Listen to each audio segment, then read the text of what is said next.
Another exciting episode of Unraveling Intellectual Property with Michael Stein. Today, I am Oh, very excited to have Akihiko mhm. Okuno, who I've known for many years, a few decades now, right, Aki? Um, you're, let's see, I mean, so bachelor's degree in biochemistry from Mhm. Kyoto. We've got master's degree in cell structure research from the University of Tokyo, master's degree in business administration. You're a member of the Japanese Patent Attorneys Association, the member of APA, INTA, FICPI, APAA. The list goes on. You're a founding partner of SK Patent Attorneys. Welcome, and why don't you introduce yourself? Tell us a little bit about your firm. Oh yeah. Thank you. This is a great honor. Thank you for inviting your podcast, YouTube podcast. Yeah. Uh, Hi, I'm Akihiko Okuno, Japanese patent attorney, and I'm a managing partner of SKIP law firm located in Tokyo, Japan. Yeah, and I think we have met 15 years ago or so. Yeah, at first. And I remember Mr. Stein have come to our office and during our business meeting, a huge earthquake. I was visiting your Yeah. office when we were going through in Fukushima. Oh That yeah, the yeah. Fukushima earthquake. I think that was 2011, was it? Yeah, that's right. Yes. And so while Yeah, the whole city was shut down, I, and Mr. Ito-san had dinner together, yeah. I Oh recall. yeah, that's right, that's right. So yeah, our first meeting was during the huge earthquake, so we remember that situation yeah, strongly. And after that, we have collaborated between US and Japan.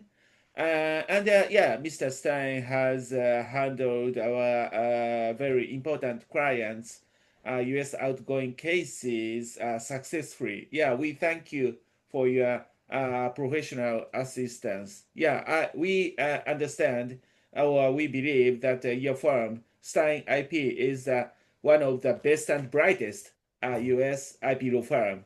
Yeah, as long as we know. Oh, thank you. And working with your firm, you've taught us a lot of things about procedures and stuff. And we've learned a lot from you. We've asked you to handle some trademark matters, and we think your firm is incredibly competent. And one thing that I think is great about you is I tell you I'm coming. You're like, when are you coming?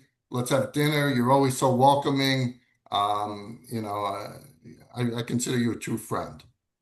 Yeah, yeah, because we couldn't go back to our house because of the huge earthquake, so we had to stay in our office. So I we have a remember that night I walked from your office about 6 kilometers back to my hotel because all the Uh-oh. mass transit was down. Yeah. Well, today we're going to talk about cultural difference between IP practice of US and Japan in the Uh-huh. field of chemistry, biotech, and material science. And Uh-huh. I had asked you to propose a topic, and that's what you proposed. So why Mhm. don't you tell me what you mean by that? Let's Oh, yeah. I think between US IP law practice and Japanese IP law practice, there is a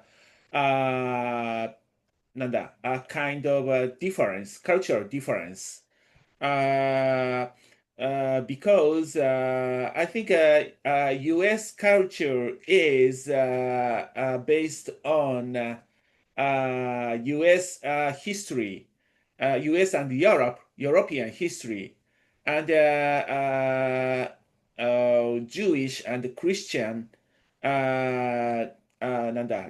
religious history, I think.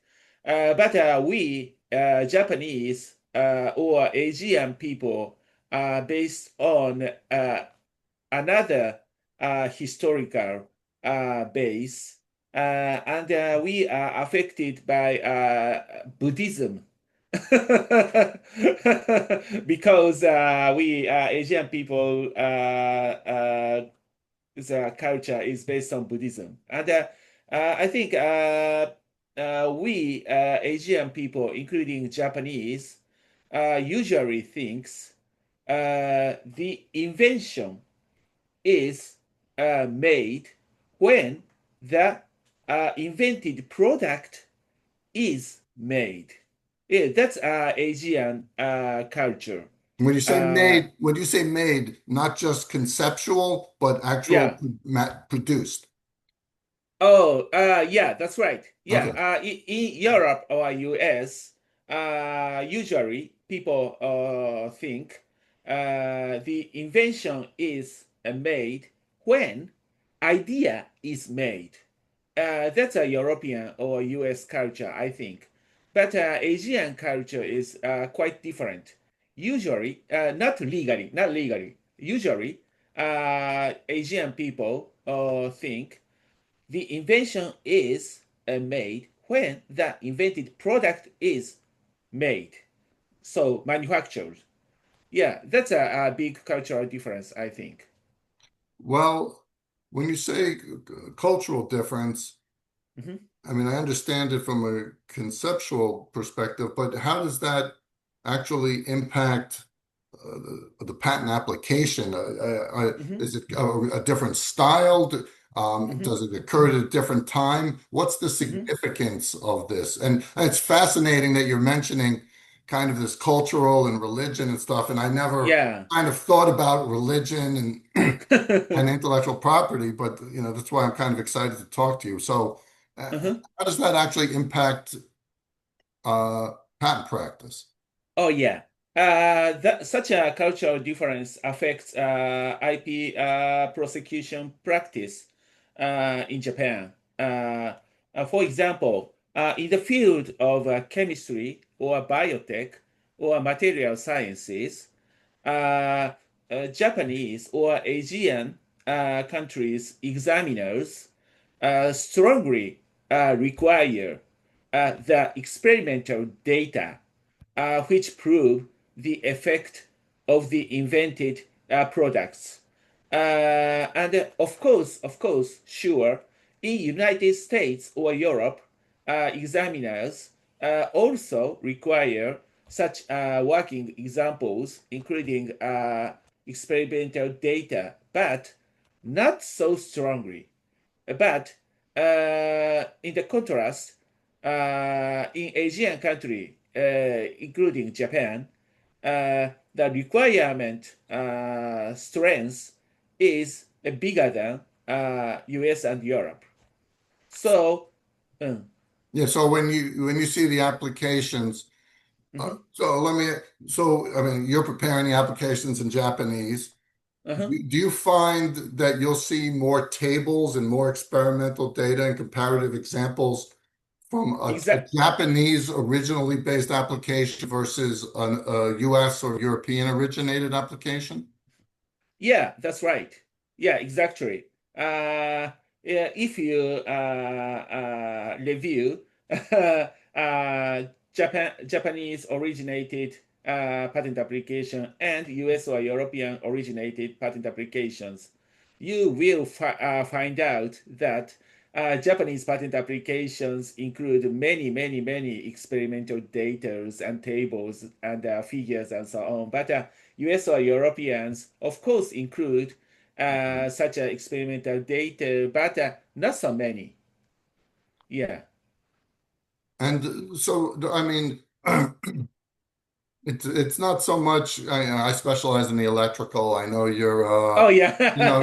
a bio and I know pharmaceutical expert and chemical Uh-huh. expert. So the 112, the enablement issues are different in overall, but do you find that the standards for enablement Uh-huh.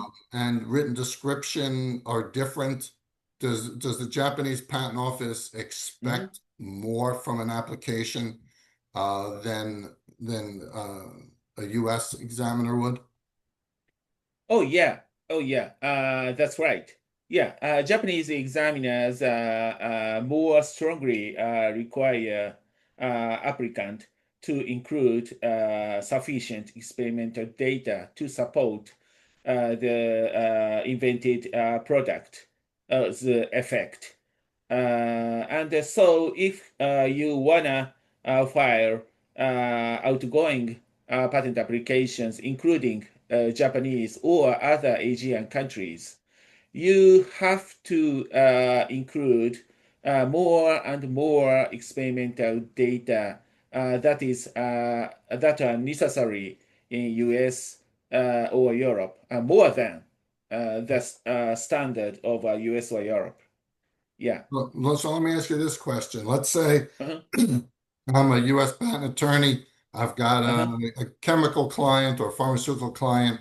I Uh-huh. know I want to file in Asia, Japan. Do you Yeah. work with U.S. attorneys sometimes during the U.S. application process to Uh-huh. make sure that the U.S. application, when it goes for Paris Convention or PCT, Mm-hmm. satisfies the Japanese Mm-hmm. requirements? Sometimes US or European originated patent applications uh, uh, come into Japan.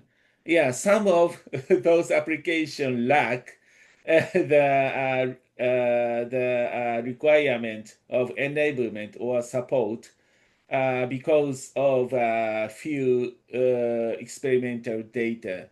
Yeah, that's a big problem for us, Japanese patent attorneys.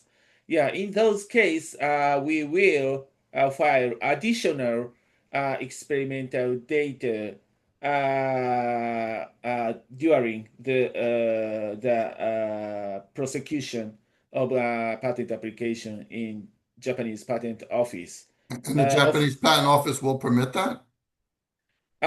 Yeah, if such a some effect is stated in the specification of the patent applications, but that data is not shown. Okay. In those cases, we can supplementary file such a supplementary experimental data after the initial filing of to the JPO. Yeah. All right. So let's take a brief break here. Paul, this is the end of part one of Mm-hmm. Unraveling Intellectual Property with Michael Stein with Uh-huh. Akihiko Okuno, and we'll be Uh-huh. right back for part two. Stay with us,